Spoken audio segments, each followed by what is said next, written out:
नमस्कार, क्राइम तक देख रहे हैं आप। मैं हूं आपके साथ मनीषा झा। आज वर्ल्ड क्राइम बुलेटिन में हम सबसे पहले बात करेंगे पुलवामा हमले की बरसी की। 5वीं बरसी आज पुलवामा हमले की है। 2019 में आज ही के दिन पुलवामा में अटैक किया गया था हमारे देश के जवानों पर, और उसके बाद ठीक 11 दिन बाद उसका बदला भी ले लिया गया था। और इस हमले में 40 सीआरपीएफ जवान शहीद हो गए थे, कई गंभीर रूप से जख्मी हुए थे।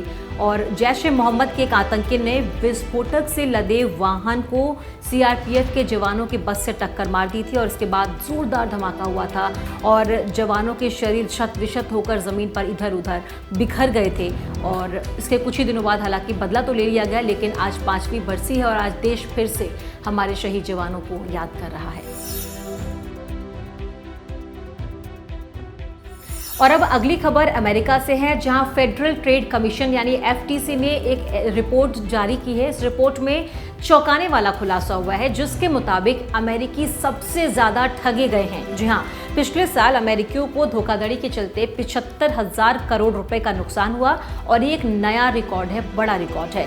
सबसे ज्यादा धोखाधड़ी वाले मामले निवेश से जुड़े हुए हैं, जिसमें लोगों को बहुत ज्यादा नुकसान हुआ है। लोगों ने 38,000 करोड़ रुपए गंवा दिए, यानी कि निवेश के नाम पर, इन्वेस्टमेंट के नाम पर सबसे ज्यादा धोखाधड़ी अमेरिकन लोगों के साथ हुई है। रूस यूक्रेन युद्ध अब तक भी थमा नहीं है। रूस ने एक बार फिर से यूक्रेन पर हमला किया है। रूस ने सबसे घातक मिसाइलों में से एक ज़िरकॉन से यूक्रेन के ठिकानों पर हमला किया। 2 साल से चल रही जंग में पहली बार रूस ने अपने इस हाइपरसोनिक मिसाइल का इस्तेमाल किया है।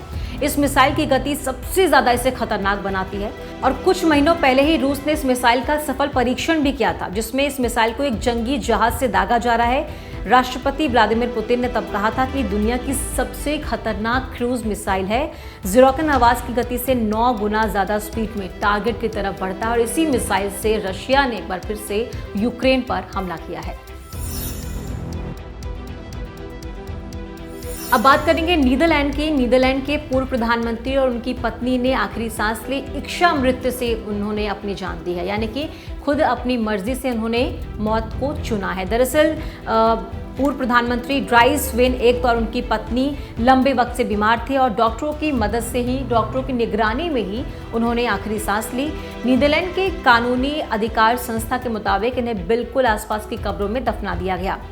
एक्ट 1977 से 1982 के दौरान नीदरलैंड के प्रधानमंत्री रहे। वो क्रिश्चियन डेमोक्रेट पार्टी के मेंबर थे, और जिस इच्छा मृत्यु कानून के तहत उनको इच्छा मृत्यु दी गई है। नीदरलैंड में साल 2000 में यूथेनेसिया को कानूनी तौर पर मान्यता मिल गई, जिसमें ये कहा गया कि वो व्यक्ति इच्छा मृत्यु मांग सकता है जो ऐसी बीमारी से पीड़ित हो जो लाइलाज हो, और जब उसका कोई भी इलाज ना हो और वो लंबे वक्त तक लोगों को अगर परेशान कर रहा है, तो ऐसे लोग इच्छा मृत्यु की मांग कर सकते हैं। पूर्व प्रधानमंत्री ने भी यही किया, और अब वो और उनकी पत्नी को इच्छा मृत्यु दे दी गई।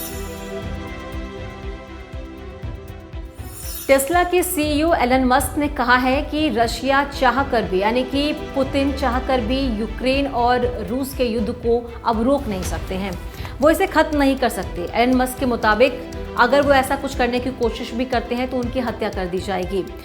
मस्क ने कहा कि पुतिन ने जंग से कदम पीछे खींचने की कोशिश की तो उन्हें मार दिया जाएगा, लेकिन इसके पीछे दूसरी ताकतें हैं जो पुतिन पर जंग लड़ने का दबाव बना रहे हैं। ये बहुत ही बेतुका है। बातचीत के दौरान मस्क ने उन्हें रूस समर्थक कहने वाले आलोचकों की भी निंदा की। उन्होंने कहा, मेरी कंपनियों ने शायद रूस को कमजोर करने के लिए सबसे ज्यादा काम भी किया है। और चलिए इसी के साथ वर्ल्ड क्राइम बुलेटिन में इतना ही। आप देखते रहिए क्राइम तक।